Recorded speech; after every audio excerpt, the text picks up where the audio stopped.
Hepatitis B যা লিভারের একটি রোগ এবং যেটি এইচবিভি। প্রিয় দর্শক, আজকে হেপাটাইটিস বি ভাইরাস রোগ নিয়ে আলোচনা করব। এই রোগ দেখা দিলে কি কি সমস্যা রোগীরা অনুভব করে এবং এই রোগ দেখা দিলে কি কি ডায়াগনোসিস রয়েছে, পরীক্ষা নিরীক্ষা কিভাবে করে আইডেন্টিফিকেশন করা হয় বা করা হয়ে থাকে, রোগীরা কিভাবে জানতে পারে যে তার হেপাটাইটিস বি ভাইরাস রোগ হয়েছে কিনা, এই রোগ হওয়ার কি কি কারণ রয়েছে, এর কি চিকিৎসা রয়েছে, কিভাবে পরিত্রাণ পাওয়া যায় এবং হোমিওপ্যাথিতে এর জন্য কি কার্যকরী ঔষধ বা চিকিৎসাপত্র ব্যবস্থাপত্র রয়েছে, তা নিয়ে বিস্তারিত আলোচনা হবে। দর্শক বন্ধুরা, বুঝতে পারছেন আজকের এই ভিডিওটা কতটা বেশি গুরুত্বপূর্ণ হবে যাদের হেপাটাইটিস বি ভাইরাস রোগ রয়েছে তাদের জন্য। এই রোগ দেখা দিলে লিভারে ইনফেকশন হয়, লিভার ক্যান্সার হয়, লিভার ফেলোয়ার বা লিভার সিরোসিস পর্যন্ত দেখা দিতে পারে। এই রোগ দেখা দেওয়ার বেশ কিছু কারণ রয়েছে, যেমন রক্তের সংস্পর্শে আসা, সেলুনে একই রেজারে একই ব্লেড দিয়ে অনেকজনের শেভ করার কারণে এই রোগ দেখা দিতে পারে। এছাড়া অসুরক্ষিত যৌন মিলনের কারণে এই হেপাটাইটিস বি ভাইরাস রোগ দেখা দিতে পারে। কোনো মায়ের যদি এই রোগ হয়ে থাকে তাহলে গর্ভস্থ যে সন্তান তারও হেপাটাইটিস বি ভাইরাস রোগ দেখা দেওয়ার সমূহ সম্ভাবনা থাকে। এখন আলোচনা করব এই রোগ দেখা দিলে কি কি সিমটম বা লক্ষণ দেখা দেয় সে সম্পর্কে।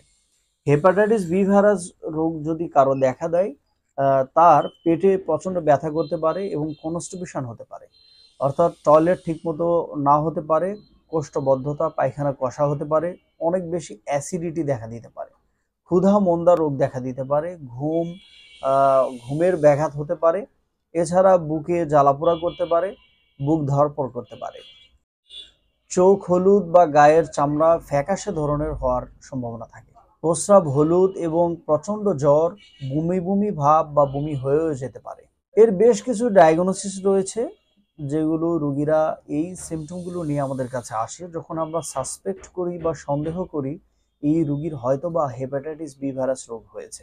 তাদেরকে ডায়াগনোসিস বা পরীক্ষা করার জন্য আমরা যে টেস্টগুলো দিয়ে থাকি তা হচ্ছে এইচবিএস-এজি এলাইজা, এইচবিসি-এজি, এছাড়া এইচবিএস-এবি নামক এই টেস্টগুলো দিয়ে রোগীদেরকে আমরা শনাক্ত করি যে তার হেপাটাইটিস বি ভাইরাস রোগ দেখা দিয়েছে কিনা। হোমিওপ্যাথি চিকিৎসায় মোটামুটি 3 মাসের মতো টানা ঔষধ খেলেই এই রোগ থেকে রোগীরা আরোগ্যের দিকে যায় এবং সেটি জানার জন্য পরবর্তীতে আবারও ডায়াগনোসিস বা এই টেস্টগুলোর মধ্যে যেগুলো আমরা সিলেক্ট করি যে এই টেস্টগুলো করে নিয়ে আসেন, তখন রোগীদেরকে মোটামুটি ভালো একটি রেজাল্ট পাওয়া যায় টানা 3 মাস ওষুধ খাওয়ার মাধ্যমে। কোনো কোনো রোগীর ক্ষেত্রে 3 মাস ওষুধ খেয়ে অনেকাংশে কমার পরে, পয়েন্ট কমে যাওয়ার পরে আবারও টানা 3 মাস ওষুধ খেতে হতে পারে বা খেতে হয়। বন্ধুরা, হোমিওপ্যাথিতে এই রোগের জন্য বেশ কিছু ওষুধ রয়েছে, আজকে তা নিয়ে আলোচনা করব। এবং এইচবিএস-এজি অর্থাৎ হেপাটাইটিস বি ভাইরাস রোগ দেখা দিলে হোমিওপ্যাথিতে কি কম্বিনেশন একটি ড্রপ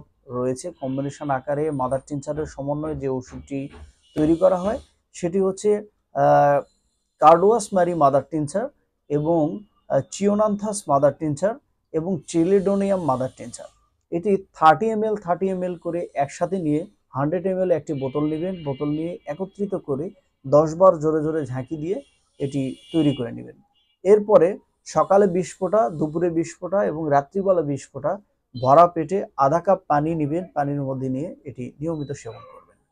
তাছাড়া লক্ষণ ভেদে যে সমস্ত রোগীদের লক্ষণের সাথে মিলে যায়, যেমন যারা মিষ্টি পছন্দ করে, তাছাড়া যাদের অ্যাসিডিটি রয়েছে এবং গলা অম্বল হয়ে থাকে, টক হয়ে থাকে, যাদের মোটামুটি বিকেল 3টা বা 4টা থেকে তাদের এই লক্ষণগুলি বা সিমটমগুলি দেখা দেয়, যেমন বুক ব্যথা, জ্বালা পোড়া, পেট ব্যথা, শরীরটা ফ্যাকাশে হয়ে যাওয়া, চোখ হলুদ হয়ে যাওয়া, এই রোগীদের ক্ষেত্রে লাইকোপোডিয়াম মেডিসিন 200 পাওয়ারে খাওয়া যেতে পারে এবং এটি খুবই ভালো রেজাল্ট দিয়ে থাকে লিভার পীড়ায় যারা ভোগেন তাদের জন্য। তাছাড়া যাদের কনস্টিপেশন রয়েছে, কোনোভাবেই কোনো কিছুতেই তাদের পেটটা ক্লিয়ার হয় না, পেটে ভুটভাট হয়ে থাকে সারাক্ষণ, তাদের জন্য হাইড্রাস্টিস মাদার টিনচার সকালে 20 ফোঁটা, রাত্রিবেলা 20 ফোঁটা ভরা পেটে কুসুম গরম পানির সাথে নিয়ে খেলে এটি ভালো রেজাল্ট পাওয়া যায়।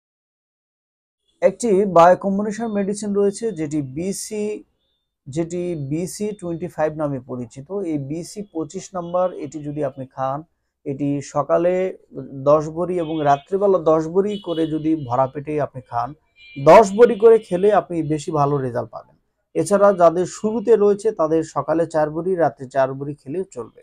যাদের অনেক বেশি অ্যাসিডিটি রয়েছে, কোনো কিছুতেই গ্যাস্ট্রিকের সমস্যা ভালো হচ্ছে না, এবং যাদের অনেক গ্যাসের ওষুধ খেয়েও গ্যাস ভালো হচ্ছে না, এবং যাদের পেট ভুটভাটের পাশাপাশি তাদের সেক্সুয়াল সমস্যা রয়েছে, অর্থাৎ যৌন দুর্বলতা রয়েছে, তাদের ক্ষেত্রে নাক্স ভূমিকা মাদার টিনচার মেডিসিনটি খাওয়ার জন্য আমি প্রেফার করব। এই মেডিসিনটি খাওয়ার নিয়ম হচ্ছে সন্ধ্যাবেলা। দর্শক বন্ধুরা, আবারও বলছি, এই মেডিসিনটি খাওয়ার নিয়ম সন্ধ্যাবেলা 20 ফোঁটা করে, অথবা বেশি যদি সমস্যা হয়ে থাকে তাহলে 30 ফোঁটা পর্যন্ত আপনি খেতে পারেন কুসুম পানির সাথে নিয়ে, নর্মাল পানির সাথে, দুঃখিত, নর্মাল পানির সাথে এটি নিয়ে আপনি সন্ধ্যাবেলা সেবন করবেন, খুবই চমৎকার রেজাল্ট পাবেন।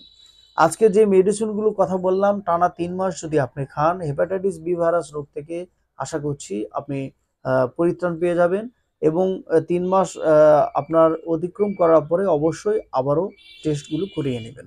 আর যেহেতু এটি একটি ক্রনিক ডিজিজ বা জটিল রোগ, অবশ্যই চিকিৎসকের শরণাপন্ন হয়ে, একজন রেজিস্টার্ড হোমিওপ্যাথিক চিকিৎসকের শরণাপন্ন হয়ে চিকিৎসা বা ঔষধপত্র সেবন করার চেষ্টা করবেন।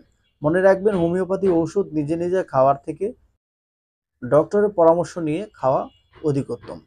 আপনি ভালো থাকুন, এই রোগ থেকে পরিপূর্ণ সুস্থতা লাভ করবেন দ্রুতই, সেই প্রত্যাশায় বন্ধু আজকের মতো এখানেই বিদায় নিচ্ছি। দেখা হবে আগামীতে নতুন কোনো ভিডিওতে, নতুন বিষয় নিয়ে। আপনার সুস্বাস্থ্যতে আমাদের কাম্য। আল্লাহ হাফেজ।